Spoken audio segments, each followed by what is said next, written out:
C'est bon.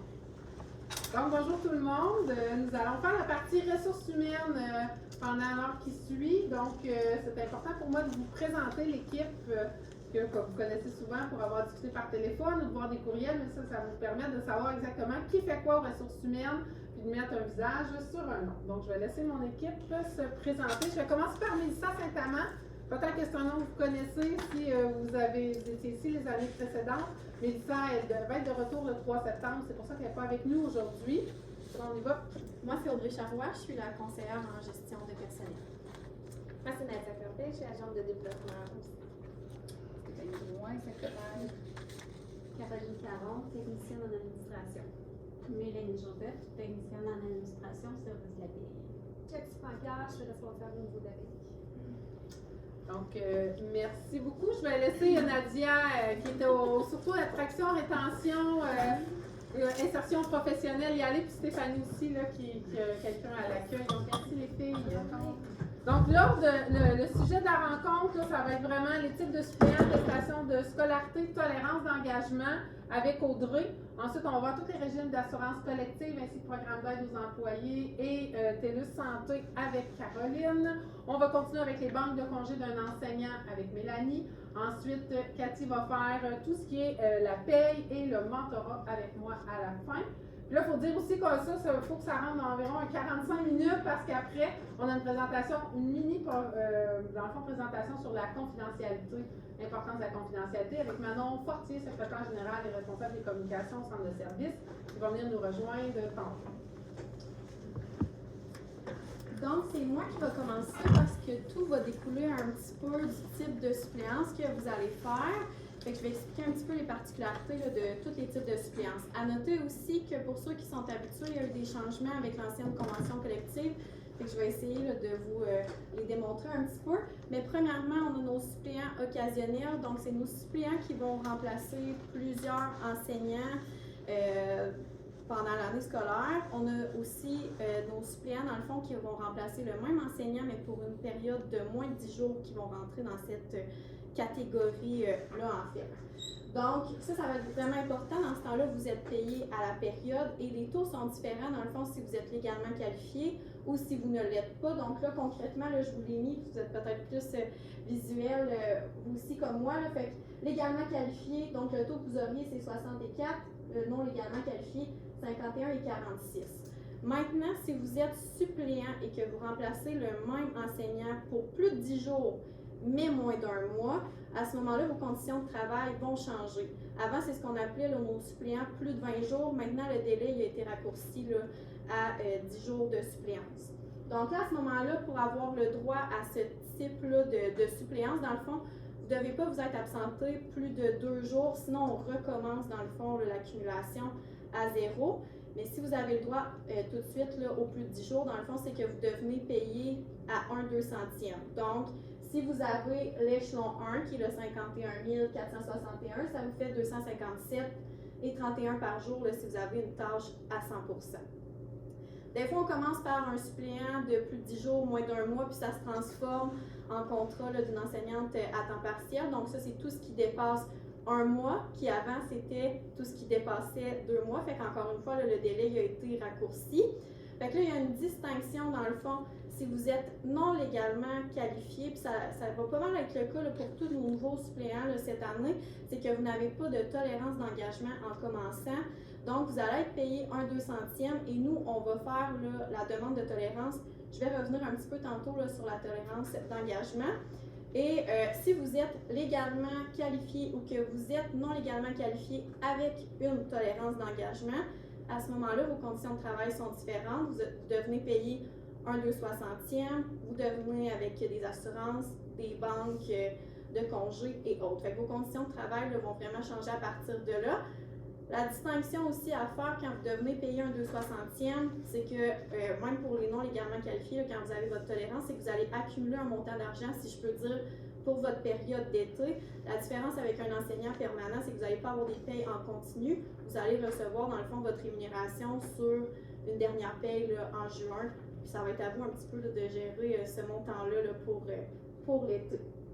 Important aussi pour ce type de contrat, vous pouvez pas vous être absenté plus de 3 jours. Encore une fois, sinon ça a un impact sur l'accumulation du délai. Donc, on recommence à 0. Promesse d'engagement, là, c'est un peu particulier. Là, j'en vois pas là, présentement dans la salle, mais vu qu'on est filmé, je vais l'expliquer quand même. Là. Mais on a des gens qui ont une promesse d'engagement, donc c'est nos étudiants là, qui ont terminé leur baccalauréat, qui sont légalement qualifiés. Eux, ils ont des conditions un petit peu plus particulières, donc ils vont recevoir automatiquement un 260e. S'ils sont dans une période entre 2 contrats, vont faire de la suppléance occasionnelle, mais vont demeurer avec les mêmes conditions de travail quand même. Donc ça, c'est un petit peu une différence. Attestation de scolarité, c'est super important, légalement qualifié, non légalement qualifié, c'est important pour les deux également. Donc, c'est dès que vous faites un contrat, là, un remplacement de plus de 10 jours, moi, je dois calculer votre attestation de scolarité. Donc, qu'est-ce que j'ai besoin pour ça? C'est tous vos relevés de notes officiels et je mets en gras officiel parce que des fois, j'ai des imprimes écrans de la plateforme du cégep ou autre, ça ne fonctionne pas. Je dois absolument avoir la version officielle avec la signature du registraire et donc avoir tous vos diplômes aussi. On parle secondaire, cégep, DEP, bac, vraiment tout ce que vous avez fait, même si ce n'est pas terminé. Et là, les enseignants là, légalement qualifiés, à ça s'ajoute aussi le brevet d'enseignement que je dois avoir. Donc, pourquoi aussi on doit l'avoir? Bien, ça peut avoir un impact sur votre rémunération. Si vous avez 17 ans ou plus de scolarité, vous allez avoir des échelons de plus. Fait que ça peut quand même jouer et être intéressant là, pour ça. Et autant non légalement qualifiés que qualifiés, vous avez le droit aux échelons de plus, mais je vous dirais que c'est quand même plus rare là, qu'on a des non légalement qualifiés qui ont la scolarité qui va dépasser. Tolérance d'engagement, ça c'est vraiment pour nos non légalement qualifiés. Donc, on va avoir besoin des mêmes documents pour l'attestation de scolarité. C'est important de nous fournir les relevés de notes et les diplômes. Nous, dans le fond, on a juste besoin de votre collaboration pour avoir les documents. On s'occupe de tout le reste. Donc, moi, quand j'enclenche le contrat, ma collègue Caroline Caron va remplir les documents et faire la demande au ministère. C'est le ministère qui décide si la tolérance, elle est acceptée ou elle est refusée. On peut s'attendre, honnêtement, à un minimum de 1 mois de délai. Des fois, ça peut être plus long aussi si c'est une période très achalandée, là. Mais attendez-vous pas à un retour là, dans les 5 jours et c'est nous, là, dans le fond, qui reçoit la tolérance et on change là, vos conditions de travail à ce moment-là. Donc, si elle est refusée, c'est que vous n'avez pas le droit aux conditions, dans le fond, du contrat à temps partiel. Vous demeurez rester payé à 1/200e. En soi, vous pouvez faire de la suppléance quand même. Là. On vous donne quand même le contrat, ça n'a pas d'impact sur votre droit ou non de le faire. C'est vraiment au niveau de vos conditions de travail que ça va avoir un impact. Si la tolérance est acceptée, bien là, vous devenez payer 1/260e et là vient, dans le fond, les assurances et tout ça là, que mes collègues vont vous expliquer tantôt.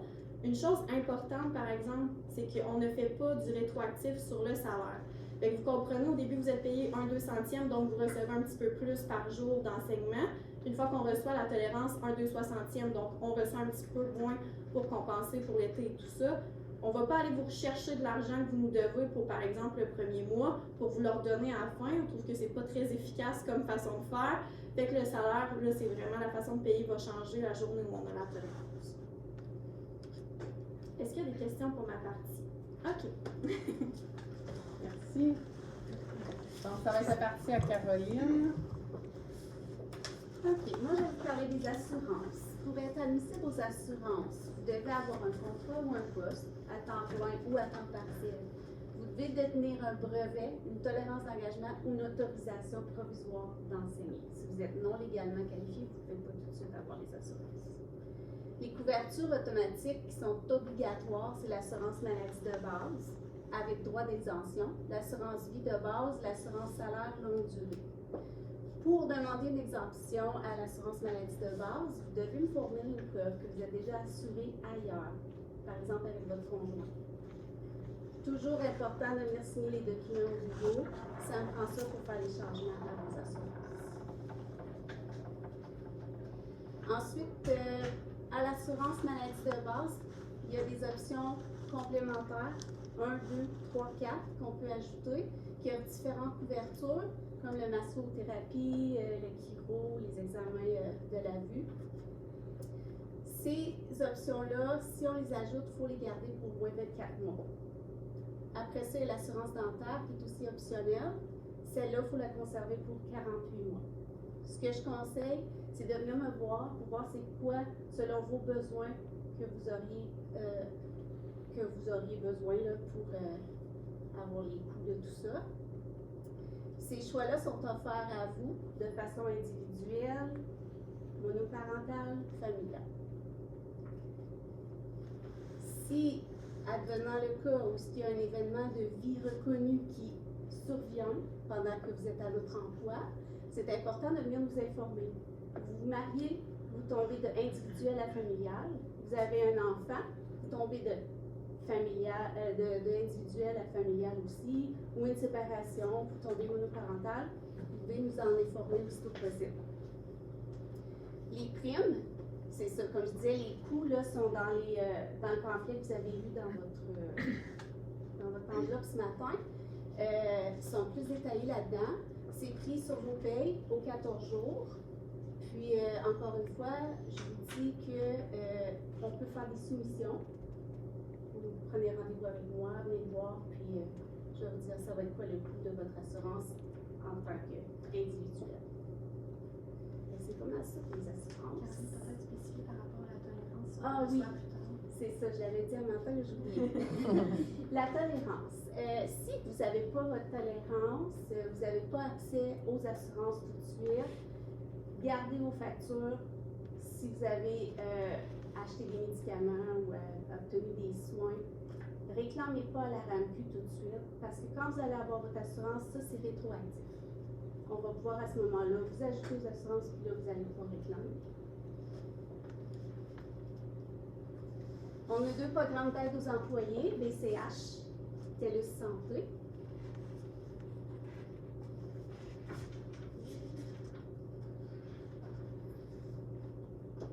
Pour le programme de BCH, Ah, excuse. Moi, je t'écoute passionnément. le programme BCH, c'est offert à tous les employés réguliers qui détiennent un poste ou un contrat. C'est un service confidentiel. Vous avez droit à 5 rencontres par année. Et puis, vous pouvez les appeler pour des préoccupations comme les problèmes familiaux, personnels, psychologiques. C'est un programme qui est gratuit. C'est offert par le centre de service. TELUS Santé, c'est un programme de soins de santé virtuels. Vous allez pouvoir communiquer directement avec un médecin ou une infirmière par vidéo ou par téléphone. Par téléphone via l'application. C'est une application que vous allez pouvoir mettre dans votre téléphone. Puis, eux peuvent vous aider pour avoir des conseils médicaux, renouveler des ordonnances, prendre des rendez-vous d'imagerie médicale, des analyses en laboratoire. Des choses, si vous avez déjà un médecin de famille, c'est correct. Vous pouvez vous en servir aussi. Votre médecin peut être en vacances. Pendant 2 mois, vous avez besoin de quelqu'un tout de suite. Ben, vous pouvez vous en servir. Ce service-là est illimité. Seule chose, c'est que vous ne pouvez pas vous en servir plus de 3 fois pour la même raison. C'est accessible à vous, à votre conjoint, à vos enfants en bas de 26 ans. C'est ça. Puis ce qui est important de dire, c'est qu'il y en a qui me posaient la question. Vous n'êtes pas obligé d'être abonné à TELUS Mobilité pour avoir ça. C'est vraiment quelque chose qui est complètement à part. Puis, ce qui est important, c'est de vous inscrire tout de suite. Bien, ça peut prendre 1 semaine ou 2, là, le délai, parce que vous, votre dossier n'est peut-être pas complètement ouvert ici au centre de service. Mais disons que dans 1 semaine ou 2, là, vous allez pouvoir aller vous inscrire. Puis, c'est l'adresse courriel que vous avez fournie à votre embauche, votre adresse personnelle, qui est utilisée pour aller vous créer votre compte. Les informations pour le faire sont dans votre pochette que vous avez vu aujourd'hui. C'est pas ça. Je vous conseille de vous inscrire, d'inscrire votre conjoint, vos enfants, pour l'avoir à portée de la main au moment où vous en aurez besoin. Vous n'aurez pas cette étape-là à faire. Puis si vous avez besoin d'aide pour la connexion, peu importe, vous m'appelez, puis je vais vous aider avec plaisir. Une question? Une petite. Les enfants couverts, est-ce qu'ils doivent habiter à la maison encore? Moi, je crois que c'est les enfants qui sont à votre charge, donc ils peuvent être aux études à l'extérieur. Tu sais, on parle de moins de 25 ans, mais c'est vraiment les enfants qui sont à votre charge. Donc, s'ils sont à votre charge à d'autres niveaux, là, ça va fonctionner aussi. Ouais. Ça va? Merci, Caroline.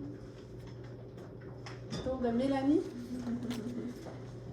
Donc, moi, je vais parler des banques de congés d'un enseignant.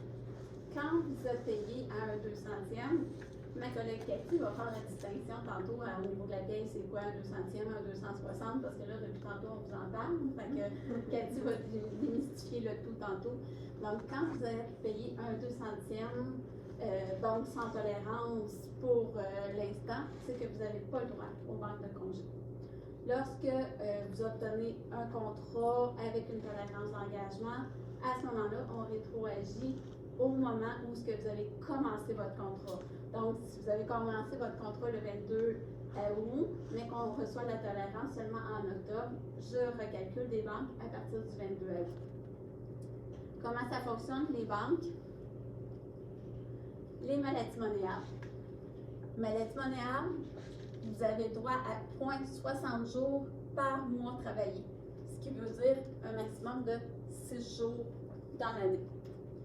Affaires personnelles, c'est une sous-banque de la maladie monnaillable. Également, 0,60 jours, 6 jours maximum. Je vais expliquer tantôt les en parenthèses sous-banques parce que je sais que la plupart du temps, c'est ça qui accroche. Responsabilité parentale, c'est une sous-banque de la maladie monnaillable. Vous avez droit à 1 mois par jour travaillé, ce qui fait un total de 10 jours. Pourquoi des sous-banques? C'est-à-dire que vous pouvez vous absenter, maladie, affaires personnelles, responsabilité parentale, peu importe, ça va aller diminuer votre maladie monnaillable. C'est tout simplement parce que là, on a élargi la possibilité de prendre ce congé-là sans nécessairement être malade. On peut le prendre pour une affaire personnelle ou pour problème avec nos enfants ou autre. Donc, ça ne veut pas dire que vous avez 10 jours, plus 6 jours, plus 6 jours de congé dans l'année. Vous avez un total de 6 jours et peu importe la raison que vous le prenez, c'est un total de 6 jours que vous avez dans l'année. Donc, on comprend qu'ici, on a 10 jours de congé responsabilité parentale. Donc, on a un maximum de 6 jours payés, ce qui fait 4 jours à nos frais qu'on a le droit de prendre. Force majeure, on a le droit à 0,30 jours par mois travaillé, ce qui fait un total de 3 jours dans l'année. Force majeure, c'est quoi? C'est un refoulement d'égout, un refoulement d'égout, dégâts d'eau, un incendie, un accident, ce qui fait en sorte qu'on ne peut pas rentrer travailler tel que prévu. Pour ça, ça doit être approuvé par les ressources humaines et je dois avoir une preuve qui m'explique la situation qui est arrivée, justifie le congé. Donc, je ne sais pas, moi, il y a un dégât d'eau dans votre sous-sol, bien, probablement que vous allez faire venir quoi, une lunette ou un estimateur d'assurance. Ça, j'en ai besoin pour me prouver que vous aviez eu un incident. Maladie non monnayable. Maladie monnayable, vous accorde un 6 jours dans toute votre carrière du centre de service scolaire. C'est quoi ça? C'est quand vous n'avez plus de maladie monnayable, vous pouvez aller dans maladie non monnayable pour vous faire rembourser vos journées de congé. Ça ne sert pas pour affaires personnelles ou responsabilité parentale. C'est vraiment quand on n'a plus de maladie, on va jouer là-dedans. Sinon, ça vous permet de partir 6 jours plus rapidement à la retraite, chose qu'on espère qu'on n'est pas dans cette situation-là bientôt. S'il vous reste des soldes de maladie monnayable, soit au 30 juin, soit à la fin de votre contrat, on vous les monnaie. Normalement, on vous les paie vers la mi-juillet sur la dernière paie de l'année dans le fond. Si vous avez un contrat, exemple, à 60%, tous les banques que je viens de vous nommer, sauf la maladie non monnayable, sera proratisé au taux de votre poste. Donc, au lieu de 6 jours, exemple, vous avez un contrat de 50%, vous aurez droit à 3 jours de congé maladie. Congé pour affaires personnelles, c'est quoi? Dans le fond, la manière que ça fonctionne selon la convention collective, c'est que vous allez pouvoir le prendre avec un avis de 24 heures ou plus avec votre direction. Il faut que votre direction soit d'accord. Et on ne peut pas avoir 2 jours consécutifs en affaires personnelles. Ce qui veut dire que si vous partez le mercredi en congé affaires personnelles, on vous paye cette journée-là. Le jeudi, vous êtes absent, on vous coupe cette journée-là parce qu'on ne veut pas 2 jours consécutifs. Et c'est pas selon la convention, vous n'avez pas le droit. Et le vendredi, si vous prenez un autre congé pour affaires personnelles, là, vous allez pouvoir être payé. Donc, si on comprend bien, c'est une journée payée, une journée pas payée et une journée payée. Tous les bandes de congés, les congés, les absences que vous voulez prendre doivent être approuvés par votre direction. Et affaires personnelles, au moins 24 heures à l'avance. La direction se réserve le droit de refuser votre demande sous certaines conditions. Exemple, pénurie de main-d'œuvre, on connaît ça un petit peu. Fait que si tout le monde décide de prendre un congé un vendredi, ça se peut qu'on vous le refuse. Donc, moi, ça ferait le tour de mes banques de congés. Y avait-il des questions? Sinon, ben, n'hésitez pas à venir me voir. Là, des fois, c'est du cas par cas, donc n'hésitez pas à venir me voir. Merci. J'ajouterais peut-être les congés sans traitement, hein, parce que ça, c'est pas des banques de congés, bien sûr. Mais peut-être que je pourrais juste vous dire que les congés sans traitement, là, c'est. Faut quand même. Et je vous donne un exemple. Vous avez prévu des vacances additionnelles et vous aimeriez partir. C'est important, c'est 20 jours ouvrables. Ça, vos directions vont vous l'expliquer dans vos rencontres de début d'année. Donc, le moins possible, il ne faut pas arriver à dire j'ai acheté un billet déjà, mais nos billets sont achetés et on va partir et je vais être absent du travail pendant 7 jours. Sans traitement, c'est parce que c'est le remplacement qui est difficile, il y a des conditions à respecter, ça prend une autorisation écrite aussi là, des ressources humaines pour ça. Donc, c'est important de valider vos infos d'avance, de le prévoir aussi là, suffisamment d'avance pour que ce soit accepté, qu'il y ait un suppléant trouvé, que ça soit ressources humaines évaluées, que vous ayez une réponse. Donc, c'est pour ça qu'on demande là, un mois, là, c'est à peu près un mois, là, 20 jours ouvrables, c'est à peu près un mois. Donc, ça, c'est important parce que vous savez que je ne peux pas fermer une classe parce que je n'ai pas d'enseignant. Donc, ça nous prend toujours quelqu'un dans nos classes. Donc, c'est pour ça qu'on demande qu'il y ait un certain délai pour les congés sans traitement. Et le moins possible, vous avez quand même Noël, vous avez des congés déjà, vous avez une semaine de relâche, ceux qui vont être là jusqu'à la semaine de relâche. Donc, il faut davantage prévoir, c'est sûr, là, nos vacances et nos congés à ce moment-là. Et j'ai oublié aussi de vous dire que ça, c'est les banques de congés de base. Il y a également des banques de congés qu'on appelle des congés spéciaux. Donc, exemple, décès d'une mère, d'une belle-mère, peu importe.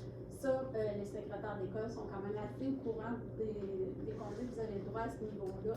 Donc, juste vous informer à eux. Puis, s'ils n'ont pas la réponse, ben, ils m'appellent. Puis, on vous donne l'information sans problème. Oui, c'est dans les conventions collectives, donc c'est tout identifié. Donc, c'est le tour de Cathy. Je vous trouve sage. Ah oui. Bon, moi, dans le fond, c'est moi qui vais fermer la boucle de tout ce que vous avez entendu aujourd'hui. Vous avez obtenu votre contrat, vous avez eu vos assurances, vous avez vos banques de congés. Maintenant, arrive le plaisir, le fun, le relevé de salaire. On est payé. Le relevé de salaire, c'est ce à quoi il ressemble un peu. Je vous le dis un petit peu, mais tu sais, je sais que là, maintenant que vous avez nommé, là, que j'ai vu le nom des personnes, je sais qu'il y en a plusieurs qui ont déjà eu des payes. Il y en a qui ont des petits nouveaux, mais tu sais, quand même, là, je pense que vous êtes familiarisés un peu avec ça. Quand on voit le nombre d'unités, on a 10 jours qui est payé. C'est ce que ça représente. Puis le taux que vous voyez là, c'est votre salaire annuel divisé par 260. 260, c'est quand on a un contrat. Dans votre cas, je sais qu'il y en a plusieurs qui ont un contrat, que ce soit à temps plein ou à temps partiel.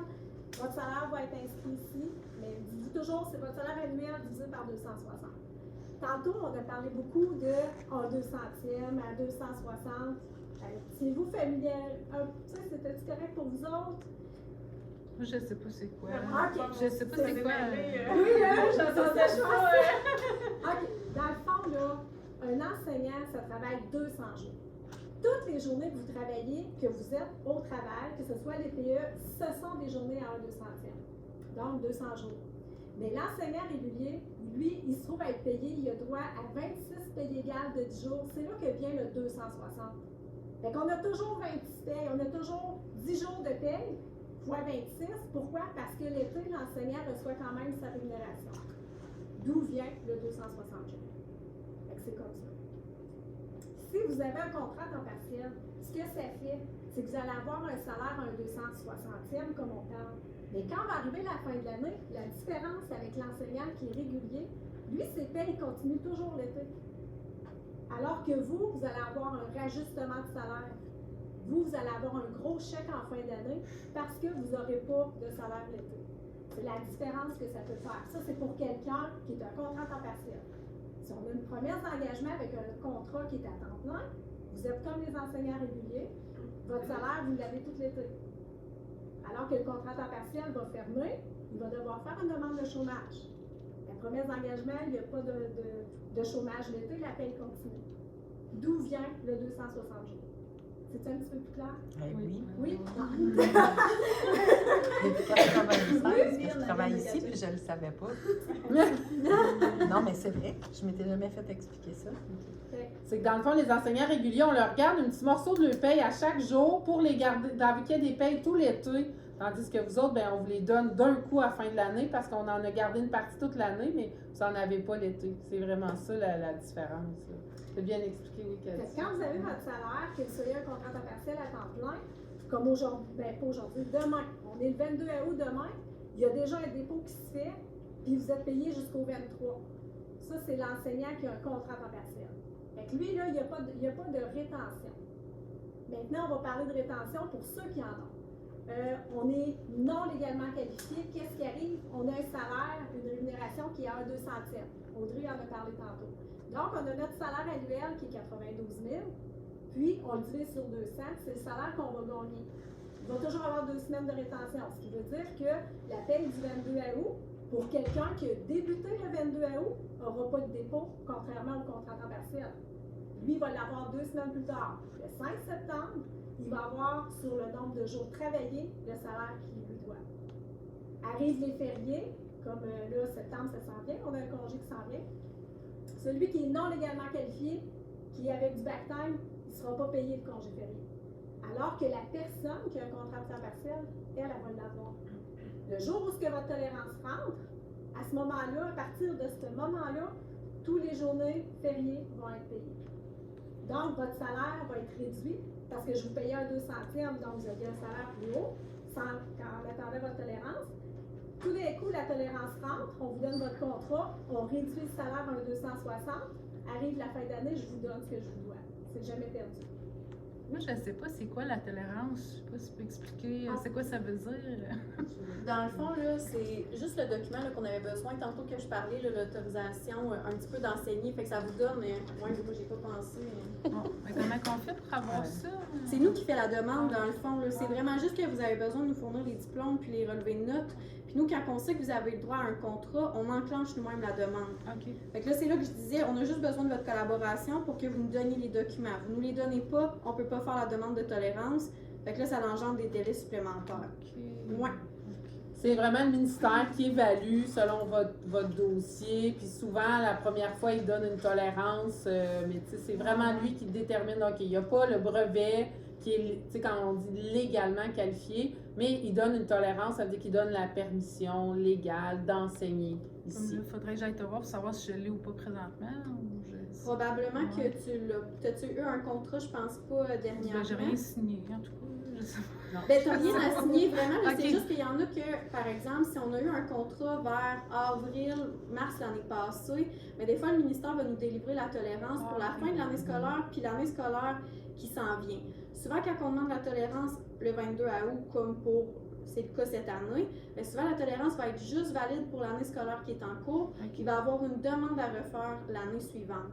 Puis là, ça me permet de faire une petite parenthèse, mais tu sais, tantôt, je disais, des fois, les tolérances peuvent être refusées. Pourquoi qu'ils peuvent être refusées? Bien, entre autres, parce que, tu sais, nous, on a attendu longtemps pour avoir des documents. Il y a des documents manquants, des relevés de notes. Des fois, on va s'essayer peut-être à faire la demande quand même.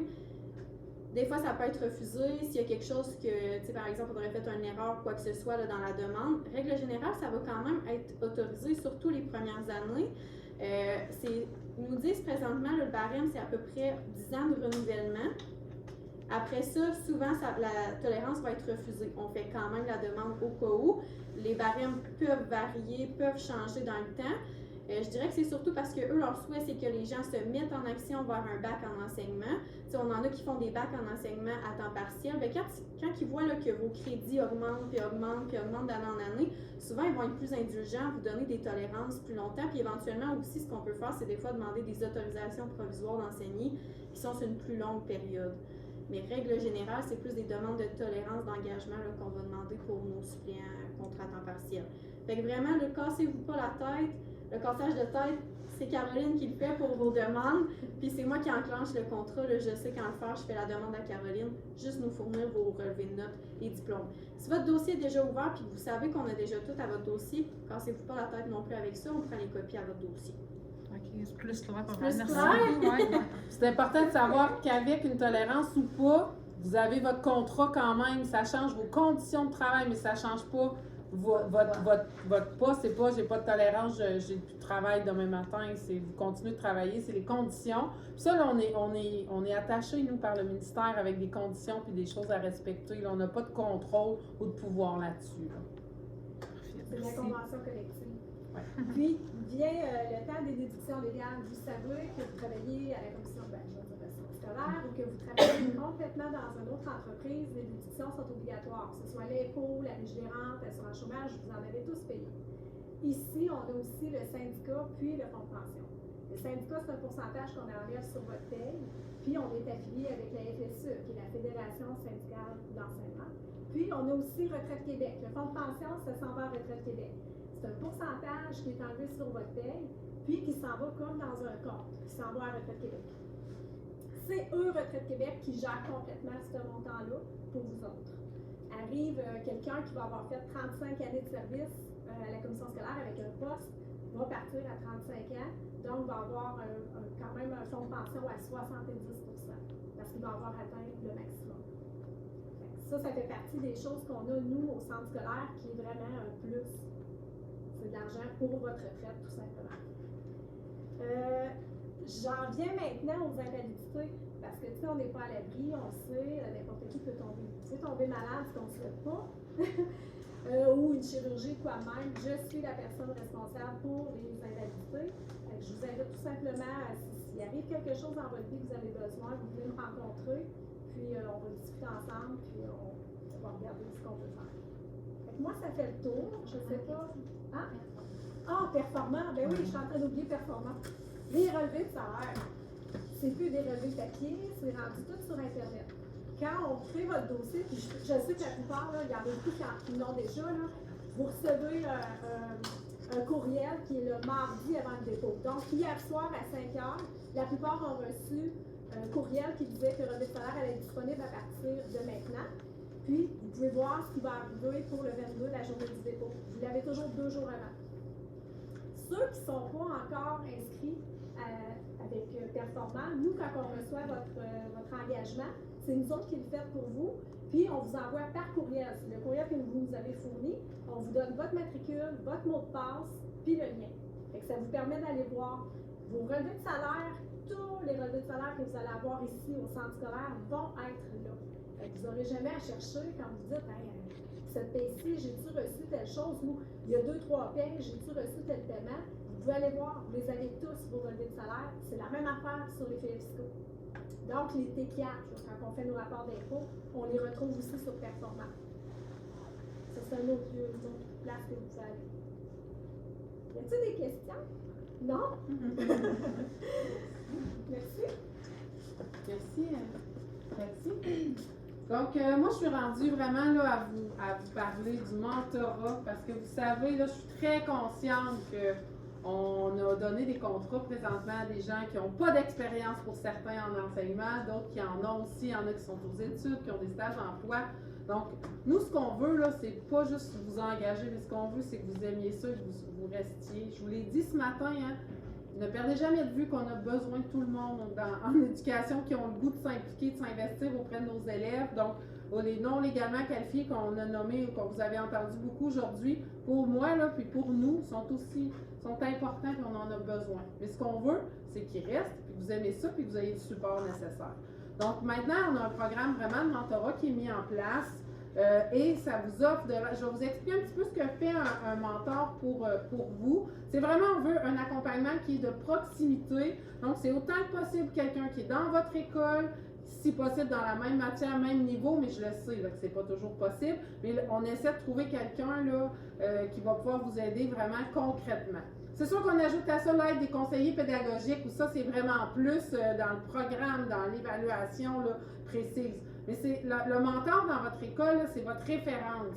C'est quelqu'un qui a choisi de s'investir, que la direction a choisi, c'est quelqu'un qui est là pour vous. Donc, c'est pas, qui a même une rémunération, un petit forfaitaire pour ça, et qui a des avantages à ça. Donc, il ne faut pas être gêné de dire hey, je dérange encore mon mentor aujourd'hui. C'est quelqu'un, quand elle s'investit là-dedans, c'est qu'elle le sait qu'elle va vous accompagner. Donc, cette personne-là peut, c'est sûr que vous pouvez avoir des rencontres en dehors de votre temps présence élève pour discuter de ce qui s'en vient, d'une problématique avec un élève, de comment elle enseigne tel concept, par exemple, qu'elle a à venir. Ça peut être aussi de travailler au niveau de mosaïque, je ne suis pas capable je ne sais pas comment rentrer mes notes, ça peut être des choses comme ça. Et tout le fonctionnement de l'école aussi, là.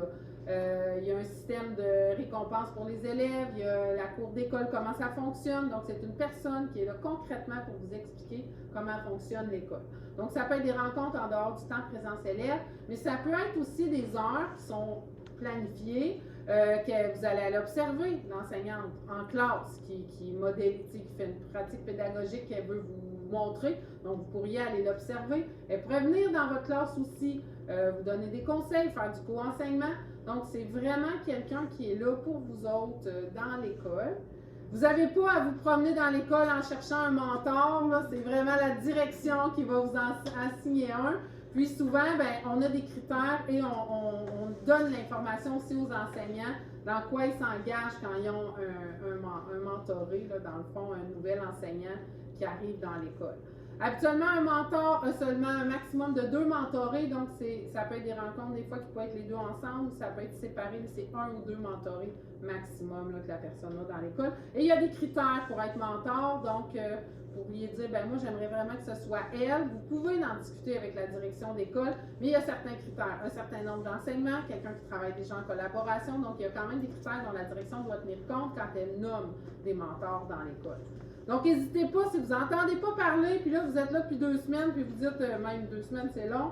Une semaine, j'ai pas entendu parler si j'avais un mentor. J'ai entendu l'année passée, ben moi, j'ai jamais eu de mentor, on m'en a jamais parlé. Allez voir la direction ou la secrétaire. J'aimerais parler avec la direction quelques minutes. J'aimerais avoir des renseignements sur les mentors, parce que ça devrait être en place, là, quand même, assez rapidement. Donc, est-ce que vous avez des questions pour ça? Non? Donc, n'hésitez pas pour ça. Puis si jamais il y avait quelque chose, là, moi je vous dis, puis c'est pas comme ça dans votre école, vous pouvez appeler aux ressources humaines aussi. Vous parlez à Stéphanie, vous dites j'aimerais ça avoir comme une explication du mentorat, il y a quelque chose que j'ai pas compris. Donc, n'hésitez pas aussi là, à parler avec les ressources humaines s'il y a quoi que ce soit. Pendant qu'on va aller chercher Manon pour la partie confidentialité, je ne sais pas si quelqu'un veut y aller, je vais juste vous expliquer que je vais vous donner tout de suite votre feuille de rapport dans le fond d'heures d'aujourd'hui. Donc, vous allez être rémunéré parce que c'est en plus de votre année scolaire, du 200 jours, s'il y en a qui ont une année complète, qu'on vous a expliqué. Donc, toute la feuille est remplie avec le nombre de temps que vous avez fait aujourd'hui, 8,5, 4. Donc, vous avez juste à la signer. Dans le fond, tout le restant est rempli. Donc, pendant la présentation, Manon, ou à la fin, je vais vous les passer. Puis ensuite, ben, vous pourrez les signer et nous les remettre avant de quitter pour votre prochain atelier. Ça va? Oui. Manon, c'est ton tour. Merci. Bonjour, je m'appelle Manon Fortier. Je suis la secrétaire générale responsable des communications. C'est pour ça que ce matin, vous m'avez vu en train de prendre des photos. Et je suis secrétaire générale, je m'occupe de tous les dossiers qui sont juridiques. Et un de ces dossiers-là, bien évidemment, c'est la confidentialité dans nos écoles et dans tout alentour là, du centre de service et sur toutes les plateformes où vous allez travailler. Donc, pourquoi c'est important la confidentialité? Bien, c'est facile, c'est une question de donner des services de qualité à l'ensemble de la communauté éducative. Puis là-dedans, on entend les parents, les enfants, mais aussi entre les intervenants, les enseignants, les personnels de soutien, etc. Donc, c'est vraiment important pour ça, mais aussi la loi nous oblige à le faire. Donc, ça nous a donné comme un petit téléphone. Ben, c'est pas ma session, fait que je ne sais pas c'est qui a un téléphone, mais c'est pas vrai. Donc, la loi sur l'accès à l'information a été modifiée il y a 3 ans, donc ça a été modifié et on a plein de choses, plein de responsabilités nouvelles. On peut aller à l'autre. Je vais être meilleure que ce matin. Ben là. Ah, voilà. Donc, d'où ça vient la confidentialité? Ça vient d'un terme anglais et latin qui veut dire que un confident, une personne sur qui on peut compter. Fait que ça veut dire que quand vous avez des renseignements confidentiels qui vous sont donnés, on compte sur vous pour les garder secrets. Donc, ça vient de là. Ça vient aussi, il y a plusieurs fondements légaux. Il y a la Charte québécoise des droits et libertés qui prévoit que chaque personne, chaque individu a le droit à une vie privée. Ce qui fait en sorte que ça vient avec la confidentialité. Nos renseignements confidentiels ne peuvent pas être distribués à tout le monde parce que, justement, il y a une confidentialité qui se fait et la Charte prévoit ce droit, à avoir une vie privée. Les articles du Code civil réitèrent à peu près la même affaire. Vous avez dans le référentiel des compétences des enseignants aussi une mention à l'effet que vous avez un devoir de confidentialité, c'est-à-dire que vous devez garder des renseignements personnels pour vous. Et évidemment, il y a la loi sur l'accès à l'information qui vient jouer dans tout ça puis qui vient faire plein de choses. Au centre de service, on a aussi des directives internes, des politiques et des directives internes que je vais vous expliquer dans pas long. Ah, voilà. Évidemment, il y a des exceptions à donner des renseignements confidentiels. Un principe de droit, c'est toujours la même chose. Il y a des exceptions, c'est immanquable. Donc, le premier, c'est si quelqu'un donne son consentement. Donc, je donne mon consentement à ce que mes renseignements personnels, mon nom, mon numéro d'assurance sociale, etc., soient donnés, par exemple, à la paye, puis que la paye le donne après ça au service des finances. Donc, on a consenti à le faire. Donc, c'est une possibilité que les gens peuvent faire. Le consentement, puis là, dans les écoles, ça va être bien important. Le consentement transféré de nos données personnelles. Quand l'enfant a moins de 14 ans, ça prend la signature d'au moins un parent. Et quand l'enfant a plus de 14 ans, ça prend la signature du parent, mais aussi de l'enfant. Parce que la loi prévoit qu'à partir de 14 ans, c'est eux qui doivent donner le consentement. La loi aussi a des exceptions. Donc, la première, c'est si l'enfant ou l'adolescent est un danger pour lui-même ou pour autrui. Il est sur le bord du toit, il est à veille de vouloir sauter. Donc, ça se peut qu'on va donner les renseignements personnels, le numéro de téléphone des parents, etc., à la police, par exemple. OK? Donc, c'est une exception à la loi. Et l'autre, c'est tout ce qui concerne la loi sur la protection de la jeunesse, les motifs de compromission, donc agression sexuelle, agression physique, négligence et s'il est en fuite, par exemple. Donc, à ce moment-là, c'est sûr que quand on va appeler la protection de la jeunesse, on va donner toutes les informations, l'adresse, le numéro de téléphone, etc. En passant, vous avez un devoir, une obligation de dénoncer si vous constatez qu'il peut y avoir un motif de compromission. Nos politiques à nous, donc, qu'est-ce qu'on a chez nous en plus? Tu peux cliquer dessus. Oh, non, ça ne marche pas. Il me manque une page. Et si! Elle n'était pas en ordre. C'est ça, elle n'était pas en ordre. Je m'excuse.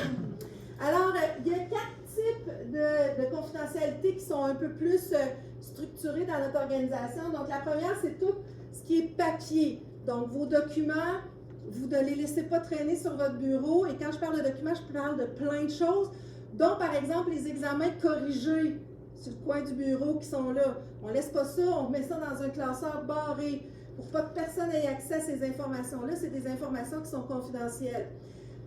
On va vous demander, on a une politique, là on va les voir après, mais on a une politique sur le bureau propre. C'est-à-dire que quand vous quittez votre bureau ou votre salle de classe, vous devez vous assurer que toute la documentation contenant des renseignements confidentiels est sous clé. Et vous barrez votre porte de bureau aussi. Et vous allez voir, dans les écoles, tout le monde peut rentrer dans à peu près tous les bureaux. Fait que c'est pour ça qu'on a besoin d'avoir un classeur barré. Si vous n'en avez pas, faites la demande à votre direction, ils vont vous en fournir un. On a aussi toutes les données informatiques. Vous êtes responsable de votre mot de passe. Vous ne donnez pas ça à personne, hein? Et vous êtes aussi responsable, quand vous quittez votre salle de classe ou votre bureau, de mettre votre écran en veille. Vous faites juste appuyer sur la touche Windows et L et votre écran va devenir en veille. Quand vous allez vouloir le réutiliser, tout simplement, vous allez rentrer votre mot de passe et vous allez pouvoir retourner dans votre ordinateur comme si de rien n'était. C'est hyper important parce qu'un ordinateur qui est ouvert, comme je viens de laisser le mien ouvert, un ordinateur qui est ouvert, il y a tellement de renseignements là-dedans que ça pourrait être, il pourrait avoir un bris de confidentialité. Au niveau verbal, c'est un peu celle où on en voit le plus, où on se rend compte qu'il y en a le plus. Dans l'informel, c'est vraiment là que ça se fait. Je suis sur le coin de ma porte de classe, il passe un autre enseignant, puis là, j'ai quelque chose à lui dire concernant un élève, puis là, j'ai dit, ah, blablabla, blablabla. Mais là, il y a plein de monde dans le corridor, puis, tu sais, c'est dans l'informel, on ne l'a pas fait sérieux, on ne l'a pas fait adéquatement. Il faut absolument rentrer dans la classe, fermer la porte, puis s'assurer qu'il n'y a personne qui va l'entendre. Vous devez aussi, autant dans n'importe quelle de ces choses-là, donner uniquement les renseignements nécessaires à une autre personne, nécessaires à l'application pour qu'il puisse agir avec. Par exemple, je vous donne un exemple, un enfant a été tannant dans votre classe ce matin-là, vous avez été obligé de faire une intervention, vous rencontrez la TES, bien là, vous allez y expliquer ce qui s'est passé. Ça, vous avez le droit de le faire. Mais vous n'allez pas aller vous asseoir à la salle à dîner des profs, puis commencer à dire « Hey, un matin, j'en ai un qui a ta, puis vous comprenez le principe, là? La salle des profs, là, c'est pas pour parler des élèves, c'est pour parler de vous autres. Fait que comme ça, vous vous consentez à dire les informations. Donc, il faut faire vraiment attention, et le verbal, c'est souvent là où on va s'expliquer, puis on va parler plus parce qu'on est souvent dans nos émotions, mais il faut faire très, très attention. On ne donne pas d'informations à personne. On va voir les bonnes personnes pour dire les bonnes informations et seulement ce qui est nécessaire. Un exemple, on a dans une école une psychoéducatrice qui a su que la protection de la jeunesse s'en venait chercher un enfant. Elle a avisé sa direction, ce qui est normal, la direction doit le savoir, et elle a avisé le professeur que la protection s'en venait chercher un enfant. Pas les raisons pour lesquelles la protection venait chercher, mais juste pour qu'elle sache qu'il y a quelqu'un qui va venir retirer l'enfant, puis là, ça se peut que ça bouge dans sa classe. Hein? Les autres élèves vont dire « Pourquoi il s'en va? » nanana. Donc, juste pour qu'elle puisse se préparer. Elle a donné que l'information nécessaire. Elle n'est pas allée plus loin que ça. Donc, quand on parle d'information nécessaire, c'est vraiment ce qui est nécessaire à l'autre personne pour pouvoir jouer pleinement son rôle. Vous avez aussi les choses visuelles. Des fois, vous allez peut-être tomber sur des affaires qui ne vous concernent pas. Bien, délitez ça tout de suite. Là, on paye sur delete, on ne le voit plus. Et il y a toute une politique en matière pour les caméras de surveillance.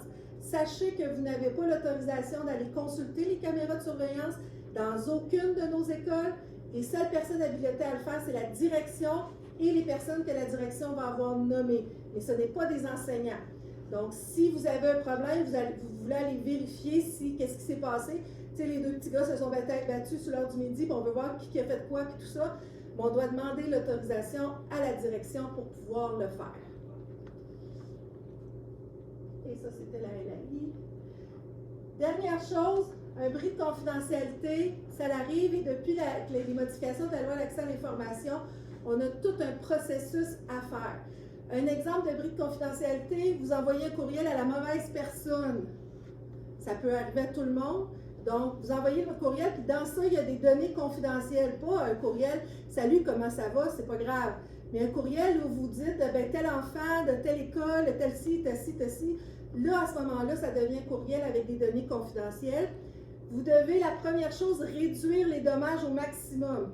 Par exemple, vous allez appeler la personne à qui vous l'avez envoyé par erreur pour lui dire « Peux-tu le détruire? » On détruit la personne va le détruire. Ensuite, vous devez avertir votre direction que vous avez fait une confidentialité. Celle-ci va remplir un formulaire. Puis après ça, moi, je vais devoir le passer dans ce que j'appelle la machine à saucisses pour voir si c'est un bris pas important ou un bris très important. Puis là, j'ai des différentes actions à faire à partir de là. Donc, c'est hyper important de le faire. Puis ça peut être à peu près n'importe quoi, là, des papiers qui sont mis dans le bac de recyclage par erreur puis qu'il y a des données confidentielles. Il faut le dénoncer, il faut nous le dire. Puis nous, on va mettre en place les mesures pour essayer que ça ne se reproduise plus par la suite. Il y a des conséquences si on ne respecte pas la confidentialité. La première, c'est la Commission d'accès à l'information. Donc, si on ne respecte pas la confidentialité, évidemment, on va se faire taper ses doigts et les personnes qui ne l'ont pas respecté vont se retrouver au front page du Journal de Montréal. Fait que je pense que ça ne tente pas à personne de ça. Il peut y avoir des poursuites civiles aussi s'il y a un préjudice, si l'information qu'on a laissée échapper entraîne d'un préjudice chez l'enfant ou chez les parents. Et les personnes qui vont être poursuivies, c'est la personne qui a fait le bris de confidentialité, c'est la direction de l'école et c'est le centre de service. Donc, ils vont poursuivre toutes les trois pour pouvoir aller chercher des dommages, là, des montants d'argent. Et c'est la responsabilité de l'employeur. Des questions, des commentaires, phrases célèbres? Moi, j'ajouterais juste peut-être que souvent dans les écoles, là, vous pouvez vérifier avec la secrétaire, tu sais, si vous avez des documents, pas vous assurer de le mettre dans un bac en pensant que c'est déchiqueté. Tu sais, moi, quand j'amène quelque chose à la secrétaire, je lui demande, c'est où ton déchiquetage? Cette information-là doit être détruite. Fait que vous pouvez juste vous assurer de le déposer au bon endroit pour que ce soit disposé Super correctement. important. Puis on a donné la consigne aussi au secrétaire, tous les documents qui vous appartiennent et qui ont des données confidentielles, par exemple un relevé de paye ou des relevés d'heures, on leur a demandé de mettre ça, d'heures supplémentaires, on leur a demandé de mettre ça dans des enveloppes parce que les pigeonniers sont ouverts. Tu sais, tout le monde peut ramasser quelque chose dans le pigeonnier puis voir les documents. Fait que c'est des consignes qui devraient être en place là, dans les écoles.